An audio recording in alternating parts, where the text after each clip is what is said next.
अस्सलाम वालेकुम नाज़रीन, रिपोर्टिंग की तसद में आपको खुशामदीद। नाज़रीन, एक बड़ी खबर यह है कि इस्लामाबाद हाई कोर्ट ने FIA को जो है वो पीका कानून के तहत गिरफ़्तारियों से रोक दिया है। इस्लामाबाद हाई कोर्ट में जो आज दरख्वास्त दायर की गई थी Pakistan federal union of journalist की जानिब से, उसमें ये वाज़ेह अहकामात हैं कि अगर FIA ने पीका कानून के तहत जो है गिरफ़्तारियाँ की तो फिर DG FIA और सेक्रेटरी दाखिला जो हैं इनके ख़िलाफ़ सख्त कार्रवाई होगी और उनकी ज़िम्मेदारी है कि वो अदालती हुक्म पर जो है वो अमल दरामद यकीनी बनाएं। अगरचे इसमें जो है वो 18 फरवरी को जो पाकिस्तान तहरीक इंसाफ की हुकूमत है, उसने एक इंतहाई मुतनाज़ा किस्म का जो है वो एक ऑर्डिनेंस जारी किया। उसमें एक जो prevention of electronic crimes act है उसकी में तरमीम कर दी गई। वो पहले ही इतना जो है वो एक काला कानून उसको करार दिया जाता है पीका को, जो कि पाकिस्तान मुस्लिम लीग नून की हुकूमत के दौरान जो है वो कानून नाफिज किया गया था। ताहम फिर भी उसमें इतनी गुंजाइश थी कि कोई आज़ाद सोच रखने वाले जो लोग हैं वो अगर कोई हुकूमत पर तनकीद करें तो उनकी कुछ ना कुछ बचत थी। ताहम जो ये वफाकी वज़ीर मुराद सईद जो हैं उनके ख़िलाफ़ जो ऑनलाइन न्यूज़ एजेंसी के जो एडिटर हैं मोहसिन बेग, उन्होंने जब एक TV प्रोग्राम में ये बात की कि जो मुराद सईद की परफॉर्मेंस के हवाले से बात की, तो उस पर एक जो है वो बहुत ही सख्त किस्म का जो है हुकूमत का रद्द-ए-अमल आया। न सिर्फ ये कि मोहसिन जमील बेग जो है वो उस दिन के बाद से अब तक जेल में है, बल्कि उसके साथ साथ ही जो है ये पीका का कानून भी जो है इसको तब्दील कर दिया गया। रातों रात जो है इस कानून को तब्दील कर दिया गया और इसमें जो बहुत सी ऐसी चीज़ें थी जिसमें एक शहरी के लिए प्रोटेक्शन थी उनको ख़त्म कर दिया गया और जो रियासती इदारे हैं और जो वुज़रा हैं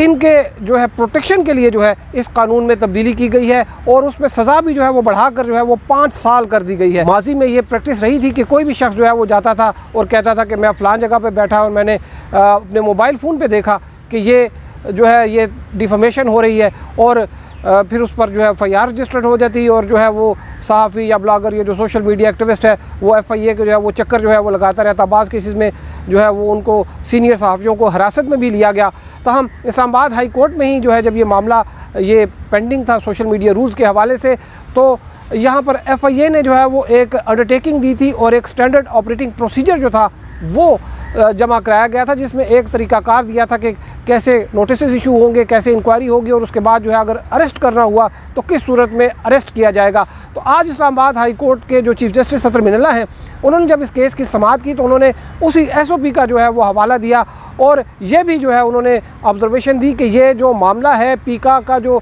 ऑर्डिनेंस जिसमें तब्दीली की गई है वो सब जुडिस था। अदालत जो है वो उसकी जो वायरीज़ हैं उसके जो मुख्तलिफ पहलू हैं उनका जायज़ा ले रही थी और इसी दौरान जो है वो एक ऑर्डिनेंस जो है वो जारी कर दिया गया। और नाज़रीन, ये जो है इस्लामाबाद हाई कोर्ट के चीफ जस्टिस जो है उन्होंने ये भी रिमार्क्स दिए कि जो क्रिमिनलाइजेशन ऑफ जो डिफमेशन है, यानी कि जो हत्या इज़्ज़त का जो कानून है उसको फौजदारी जो है उसके ख़िलाफ़ कार्रवाई करना और उसको नॉन बेलेबल बना देना, उसको कॉग्निजेबल ऑफेंस बना देना, ये तो दुनिया के ऐसे ममालिक जहाँ पर जो आज़ादी इज़हार राय जो है वो बराए नाम है, उन्होंने भी जो है इस प्रैक्टिस को ख़त्म कर दिया। उन्होंने कुछ ममालिक के नाम लिए, उन्होंने जिम्बाब्वे का नाम लिया जहाँ पर जो उनकी सुप्रीम कोर्ट है उन्होंने इसको स्ट्रक डाउन किया। इसके अलावा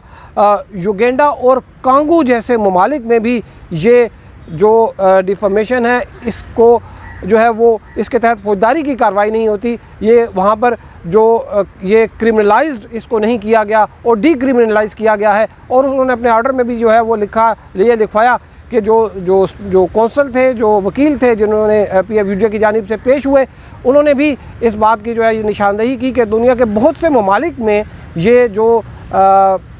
हत्या इज़्ज़त के केस पर इस तरह की सख्त कार्रवाइयाँ जो हैं वो नहीं होनी चाहिए। आज की जो अदालती कार्रवाई है उसकी कुछ तफसील कुछ इस तरह से है कि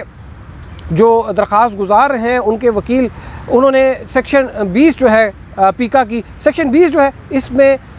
ये था कि जो डिग्निटी ऑफ नेचुरल पर्सन का लिखा हुआ था कि इससे के ख़िलाफ़ जो है वो जो ऑफेंसेस हैं वो लिखा हुआ था और इसमें जो है इन्होंने तरमीम की। इसमें उन्होंने तरमीम करके जो नेचुरल था वो काट दिया और पर्सन कर दिया, यानी कि पर्सन के हर शख्स। नेचुरल पर्सन का ये मतलब था कि सिर्फ वही शख्स जो कि मुतासरा है वो जो है वो कंप्लेन कर सकता है, लेकिन अब हर शख्स को इजाज़त दे दी गई है। अब यहाँ पर आप देखें कि बहुत से टाउट होते हैं, बहुत से ऐसे लोग होते हैं जो कि प्रॉक्सीज़ होते हैं, वो आके कहेंगे कि जी ये फ़लाँ रियासती इदारे के ख़िलाफ़ जो है इस बंदे ने प्रोग्राम किया, फ़लाँ रियासती इदारे के ख़िलाफ़ इसने ये ब्लॉग लिखा, और जी फ़लाँ वज़ीर के ख़िलाफ़ जो है ये बात हुई है तो इस पर कार्रवाई की जाए। और FIA तो आप देखिए कि मोहसिन जमील बेग में उन्होंने जो SOP इस्लामाबाद हाई कोर्ट में जमा कराया था उसके बिल्कुल उलट उन्होंने काम किया। जिस SOP के मुताबिक पहले एक कॉल अप नोटिस जाता है जिसमें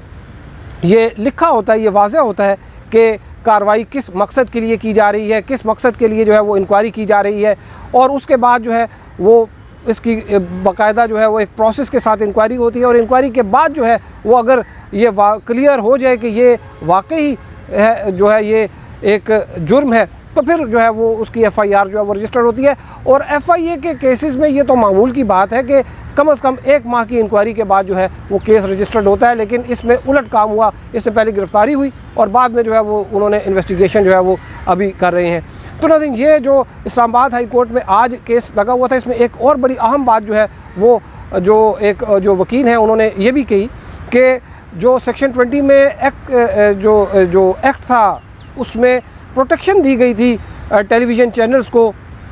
और ऐसे इदारे जो कि पैमरा के लाइसेंसी हैं उनको प्रोटेक्शन दी गई थी। वो प्रोटेक्शन भी, वो प्रोवाइज़ो जो है उसको ओमिट कर दिया गया है, उसको ख़त्म कर दिया गया है। यानी कि अब जो टेलीविज़न चैनल्स पे भी जो है वो अगर कोई प्रोग्राम होता है, कोई ऐसी बात होती है, तो बजाय उसके कि पैमरा उनके ख़िलाफ़ एक्शन ले, FIA की टीम जो है वो जाएगी दंदनाती, और वहाँ पर जो है वो जो भी वहाँ पर लोग होंगे, जो एंकर होगा, जो गेस्ट होंगे, उनको वो हिरासत में ले सकती है। और उसके बाद जो है फिर इंक्वायरी जो है वो बाद में होगी कि क्या वाकई इन्होंने कुछ किया था या नहीं किया था। तो ये चीज़ें जो हैं जो इस्लामाबाद हाई कोर्ट में बताया गया है कि ये आइन से मुतसादिम है, ये बुनियादी इंसानी जो हकूक़ हैं उनके ख़िलाफ़ है। और इस्लामाबाद हाई कोर्ट ने फिर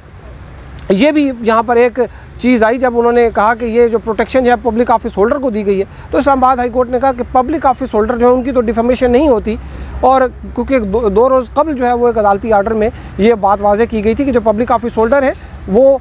उनको पता होता है कि उनके ऊपर तनकीद की जाएगी, और ये सोच कर जो है वो इलेक्शन में आते हैं, और ये सोच कर इस जो है इसके बावजूद कि उनको पता होता है कि उनके ख़िलाफ़